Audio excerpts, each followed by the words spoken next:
என் பெயர் நிதின். வயது 24. இன்று என் இதயம் வழக்கத்திற்கு மாறாக துடித்து கொண்டிருந்தது. இதற்கு முன் எத்தனையோ முறை என் அத்தை கமலாவின் வீட்டில் தங்கியிருக்கிறேன். ஆனால் அன்றைக்கு என் இதயம் சொன்ன செய்தி வேறாக இருந்தது. என் எண்ணங்களும் வேறாக இருந்தன. திடீரென கேட்ட டப் டப் சத்தம் என்னை சுய நினைவுக்கு கொண்டு வந்தது. அது என் சித்தப்பா ரபீக்கின் பழைய மோட்டார் சைக்கிள் சத்தம். அவர் வீட்டை விட்டு கிளம்பி தெருமுனையை தாண்டி சென்றார். அந்த சத்தம் அடங்கும் வரை மறைந்திருந்த நான் கையில் ஒரு பையுடன் மெல்ல அவர் வீட்டை நோக்கி நடந்தேன். சித்தப்பா வேலைக்கு சென்ற பிறகு அத்தை தனியாகத்தான் இருப்பார் என்பது எனக்கு தெரியும். வாசலில் நின்றபடி படபடக்கும் கைகளுடன் கதவை தட்டினேன். யார் அது? அத்தையின் குரல் கேட்டது. காலணிகள் தரையில் தேயும் சத்தம் நெருங்கி வந்தது. நான் கையில் இருந்த பையை முதுகுக்கு பின்னால் மறைத்து கொண்டேன். நான் தான் அத்தை, நிதின் வந்திருக்கேன். கதவை திறந்த கமலா அத்தை ஆச்சரியத்தில் உறைந்தார். அடே நிதின், எப்ப வந்த? சொல்லவே இல்லை என்று அவர் கேட்க நான் பதில் சொல்லாமல் அவரை பார்த்தபடி நின்றேன். வீட்டு உடையில் இருந்தாலும் அத்தையின் தோற்றம் ஏனோ அன்று எனக்கு மிக அழகாக தெரிந்தது. ஏன் அப்படி பார்க்கிற? உள்ளே வா என்று அவர் வழிவிட்டார். பழைய நிதினாக இருந்தால் ஒன்றுமில்லை என்று தலை குனிந்திருப்பான். ஆனால் இப்போது நான் புது நிதின். என் இலக்கை நோக்கி முதல் அடியை எடுத்து வைத்தேன். என்ன விஷயம்? சித்தப்பா ஆஃபீஸ் போயிட்டாரா என்று கேட்டுக்கொண்டே ஹாலில் இருந்த சோபாவில் அமர்ந்தேன். ஆமாம், இப்போத்தான் கிளம்புனாரு. நீ எப்போ ஊர்லேருந்து வந்த? இப்போத்தான் நேராக இங்கே வரேன் அத்தை. உங்களுக்கு ஒரு சந்தோஷமான செய்தி சொல்லணும் என்றேன். அத்தை அணிந்திருந்த அந்த சுடிதார் பல வருடங்கள் பழசு என்பது பார்த்தாலே தெரிந்தது. அது அவர் உடலோடு ஒட்டி அவருக்கு இன்னும் மெருகூட்டியது. என்ன விசேஷம் என்று கேட்டபடி அத்தை தன் துப்பட்டாவை தளர்வாக போட்டுக்கொண்டு என் எதிரே அமர்ந்தார். எனக்கு வேலை கிடைச்சிருக்கு அத்தை. ஒரு பெரிய கார்மெண்ட்ஸ் ஸ்டோரில் மேனேஜராக சேர்ந்துட்டேன் என்றேன் பெருமையுடன். அப்படியா? நிஜமாவா? ரொம்ப சந்தோஷம்டா என்று துள்ளி குதித்தார். பெரிய கடையா? என்னென்ன விற்கும் அங்க என்று தன் இயல்பான ஆர்வத்துடன் கேட்டார். பெரிய பெரிய காரில் வர பணக்காரவங்க வாங்குற விலை உயர்ந்த புடவைகள், சுடிதார் எல்லாம் அங்கே இருக்கும் அத்தை. நீங்கள் ஒரு முறை சென்னை வரும்போது சொல்லுங்கள், உங்களை அங்கே கூட்டிகிட்டு போகிறேன். அங்கே இருக்கிற கலெக்ஷனை பார்த்தீங்கன்னா மிரண்டு போயிடுவீங்க. நான் மெல்ல வலை வீச தொடங்கினேன். இதையெல்லாம் சொல்லி என் வயித்தை ஏன் எரிக்கிற? நாங்கெல்லாம் இங்கே வார சந்தையில் துணி எடுக்கிறவங்க.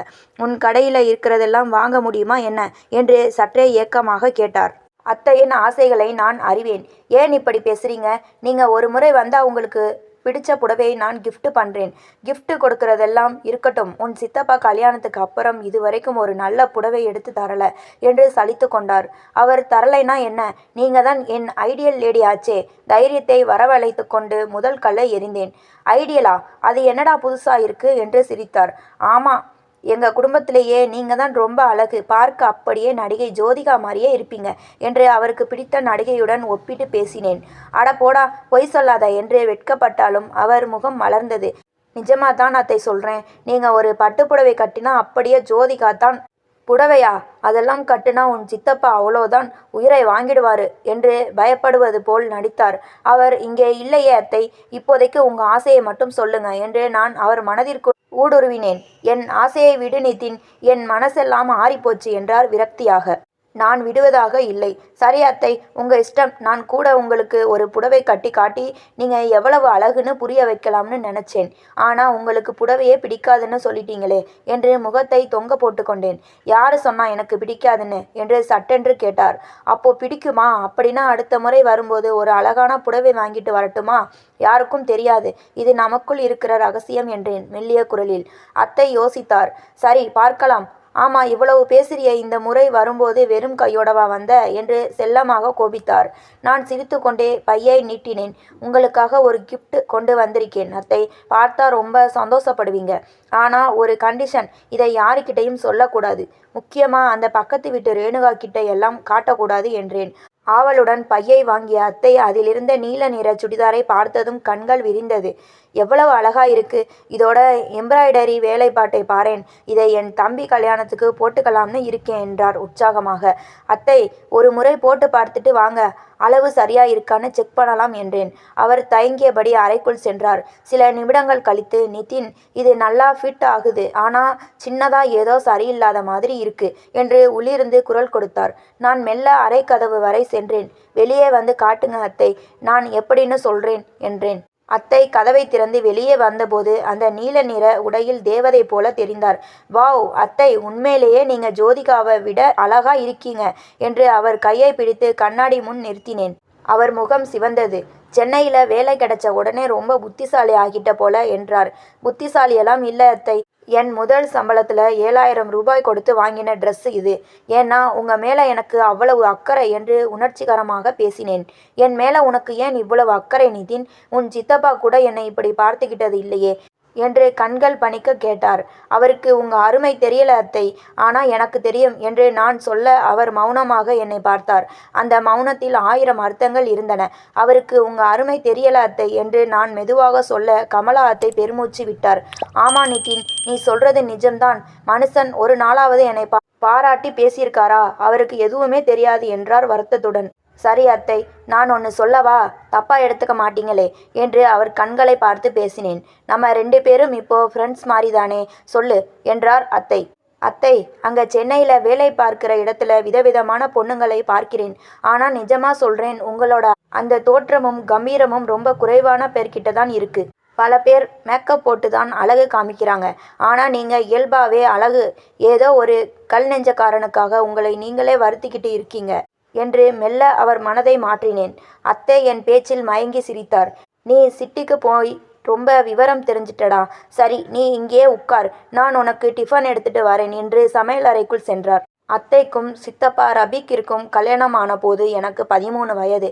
அப்போது அத்தைக்கு 25 இருக்கும். அன்றிலிருந்து இன்று வரை எங்களுக்கு ஒரு நல்ல நெருக்கம் உண்டு.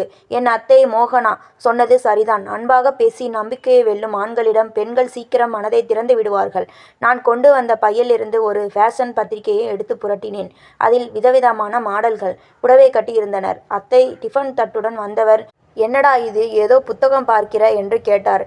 இது எங்க ஸ்டோரோட கேட்டலாக் அத்தை, பாருங்க எவ்வளவு அழகான டிசைன்கள் இருக்குன்னு என்று அவரிடம் கொடுத்துவிட்டு நான் சாப்பிட தொடங்கினேன். அவர் ஆர்வமாக புரட்டினார். அடே, எவ்வளவு பெரிய வேலைப்பாடுகள் என்று ஆச்சரியப்பட்டார். நான் சட்டென்று அந்த பக்கத்தை புரட்டி பட்டுப்புடவைகள் பகுதிக்கு கொண்டு சென்றேன்.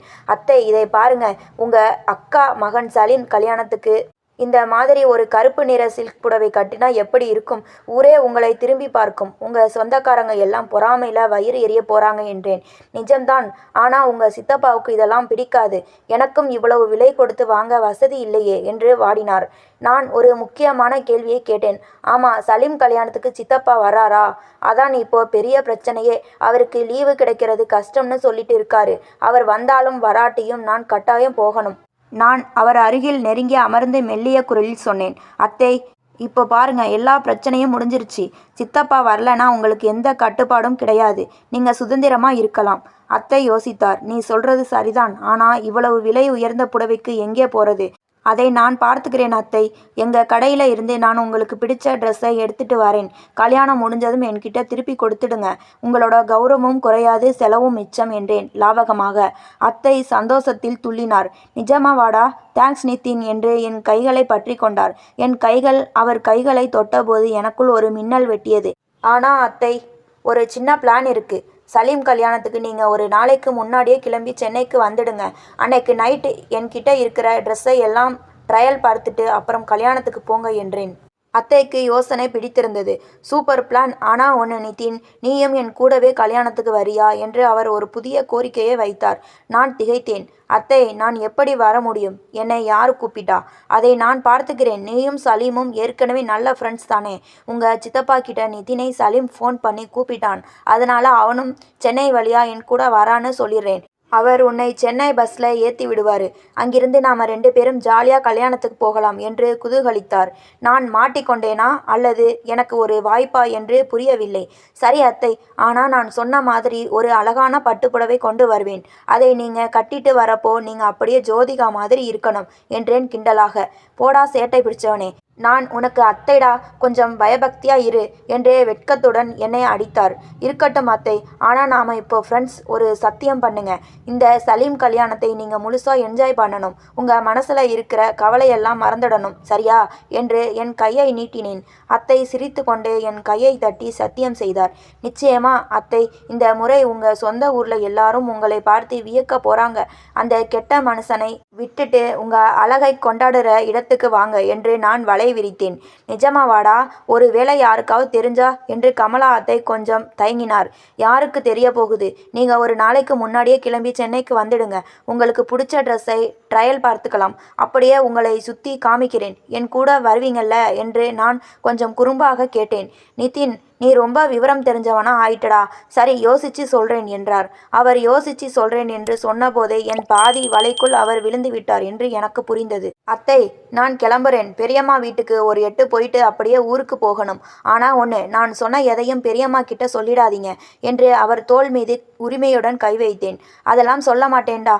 ஆனா அந்த சென்னை பயணமும் ட்ரெஸ்ஸும் என்று அவர் இழுக்க அவர் மனதிற்குள் இருக்கும் அந்த சின்ன நடுக்கமும் ஆசையும் எனக்கு தைரியத்தை கொடுத்தது. அத்தை, நான் இருக்கேன், கவலைப்படாதீங்க. சலீம் கல்யாணம் உங்க வாழ்க்கையில மறக்க முடியாத ஒன்றா இருக்கும் என்று உறுதி அளித்துவிட்டு அங்கிருந்து கிளம்பினேன். நேராக பெரியம்மா வீட்டுக்கு சென்றேன். வாசலில் நுழையும் போதே குழந்தைகளின் கூச்சல் காதை பிளந்தது. டே, கொஞ்சம் சும்மா இருங்கடா சாத்தானோட பிள்ளைகளா என்று பெரியம்மாவின் கத்தலும் கேட்டது.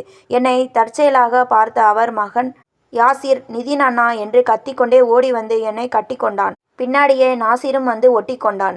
அடே விடுங்கடா என்று அவர்களை விலக்கிவிட்டு நிமிர்ந்தேன். அங்கே சபா நின்று கொண்டிருந்தாள். தலைக்கு துப்பட்டா கூட இல்லாமல் விளையாடி முடித்த களைப்பில் மூச்சிறைக்க நின்ற அவளை பார்த்தபோது எனக்கு தூக்கி வாரி போட்டது.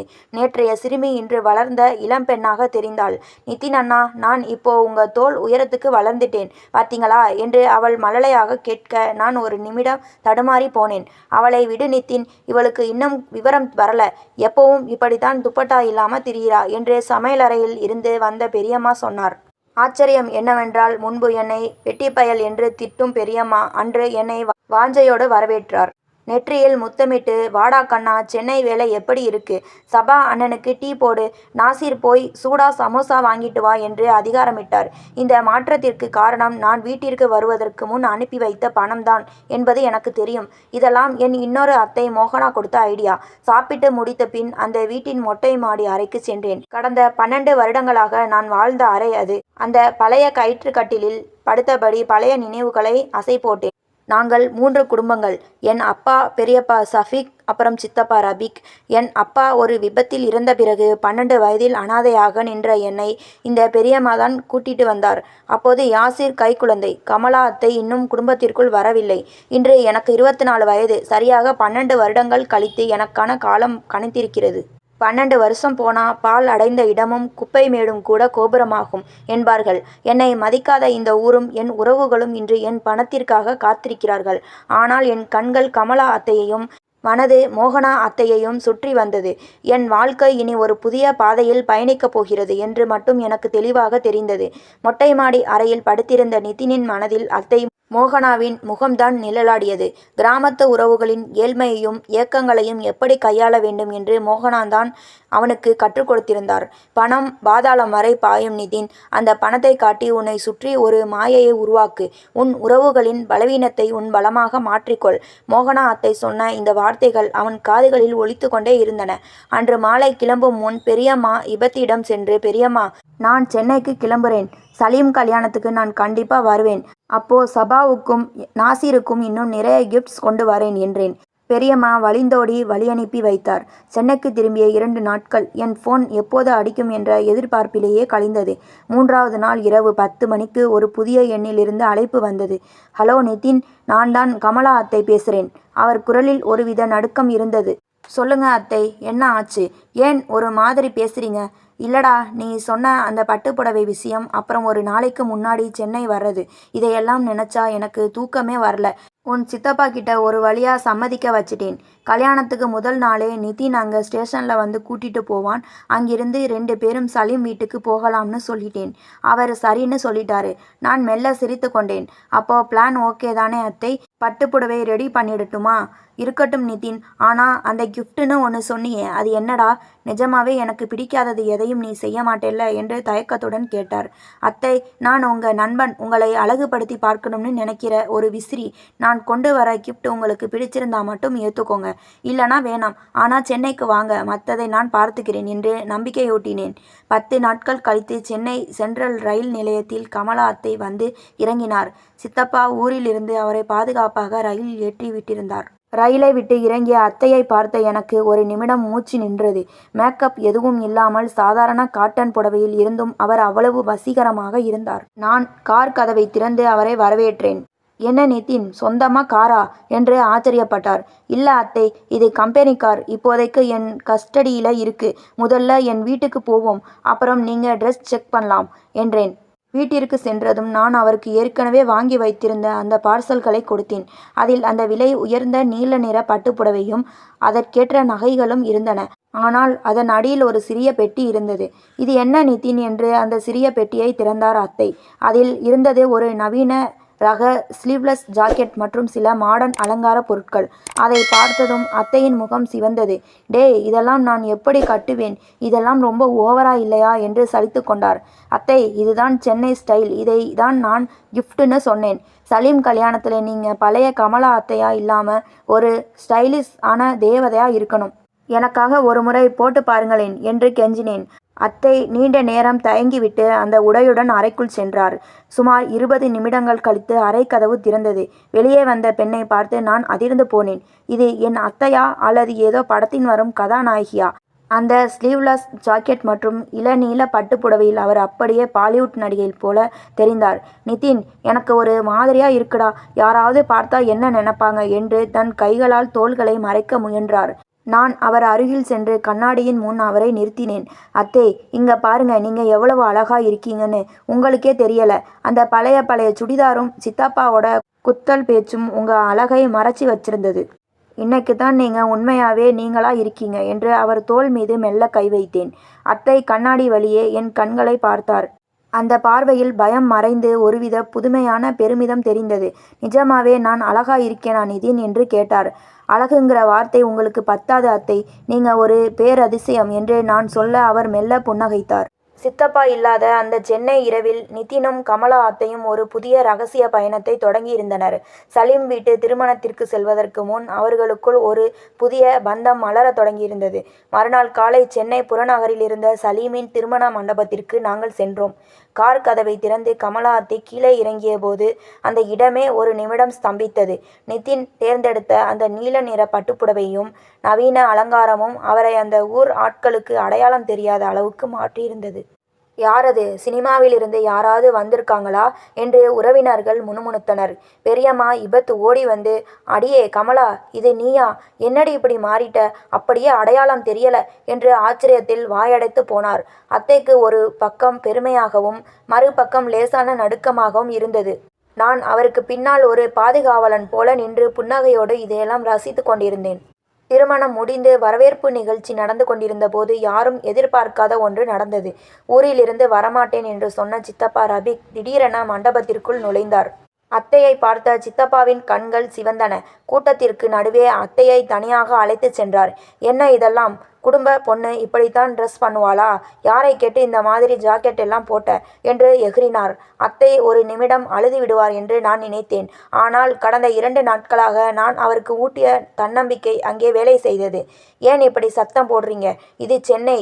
இங்கே இது சாதாரணம்தான். நிதின் தான் ஆசைப்பட்டு இதை எடுத்து கொடுத்தான். என் ஆசைகளை என்னைக்கு நீங்க மதிச்சிருக்கீங்க? இன்னைக்கு ஒரு நாள் நான் சந்தோஷமா இருக்கிறது உங்களுக்கு பிடிக்கலையா?" என்று அத்தை தைரியமாக திருப்பி கேட்டார். சித்தப்பா ரபிக் முதன்முறையாக தன் மனைவியின் இந்த ஆக்ரோஷமான முகத்தை பார்த்து மிரண்டு போனார். அத்தையின் இந்த மாற்றத்திற்கு பின்னால் நிதின் இருக்கிறான் என்பது அவருக்கு புரிந்தாலும் என்னால் இன்று அந்த தார்மீக அதிகாரத்தை அவரிடம் செலுத்த முடிந்தது. ஏனெனில் அந்த வீட்டின் பொருளாதார தேவைகளை இப்போது நான் கவனித்துக் கொண்டிருந்தேன். திருமணம் முடிந்து திரும்பும் வழியில் நான் கமலா அத்தையிடம் கேட்டேன். "இப்போ எப்படி இருக்கு அத்தை? பயம் போயிடுச்சா?" அத்தை என் கைகளை பற்றி கொண்டார். "நிதின், இத்தனை வருஷமா நான் ஒரு கூண்டுக்குள்ள இருந்த மாதிரி உணர்ந்தேன். இன்னைக்கு தான் நான் எனக்காக வாழ்ந்திருக்கேன். இதுக்கெல்லாம் காரணம் நீதான்" என்றார் நெகிழ்ச்சியுடன். அப்போதுதான் எனக்கு மோகனா அத்தை சொன்னதன் முழு அர்த்தமும் புரிந்தது. உறவுகளை பணத்தால் மட்டும் கட்டி போட முடியாது. அவர்களுக்கு தேவையான அங்கீகாரத்தையும் சிறிய சுதந்திரத்தையும் கொடுப்பதன் மூலம் அவர்களை நம் வசப்படுத்தலாம். கமலா அத்தை இப்போது என் ரகசிய கூட்டாளி. சித்தப்பாவுக்கு தெரியாமல் எங்களுக்கென்று ஒரு தனி உலகம் உருவானது. அதேபோல் பெரியம்மா இபத்து வீட்டு பொறுப்புகளையும் நான் கையில் எடுத்திருந்தேன். ஒட்டுமொத்த குடும்பமும் இப்போது என் சொற்படி ஆடும் நிலைக்கு வந்தது. நிதின் சென்னைக்கு திரும்பும்போது அவன் வெறும் மேனேஜராக மட்டும் திரும்பவில்லை.